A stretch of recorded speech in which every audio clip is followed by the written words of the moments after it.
Ranipur reporter मदद अली सोलंकी। कुछ ॾींहं अॻु गंबड़ भिटाई चौक तां राति जो हथियार बंदन उमेर मेमण ऐं सरफराज़ मेमण जी होलसेल जी मोबाइल जी दुकान मां थियल ॾोही वारदात जे वाक़े ख़िलाफ़ अॼु बि दस्तगीर मोबाइल एसोसिएशन यूनियन रानीपुर जे दुकानदारनि शाही बाज़ार ऐं बिरोही मोबाइल मार्केट बंदि करी।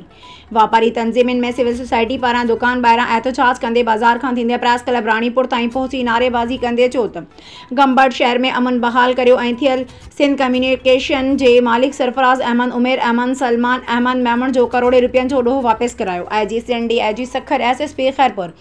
DSP ऐं SHO गंबड़ खां घुर कई वई जॾहिं त हिननि जो हो त अगरि थियल ॾोह वापसि न करायो वियो त ही एहतजाजी मुज़ाहिरो वधायो वेंदो ऐं उन्हनि सां यकजहती तौरु असीं दस्तगीर मोबाइल एसोसिएशन यूनियन सदर राजा असद वसाण समेत मुकमल साथ गॾु रहियो आहे ऐं हमेशह गॾु रहंदो।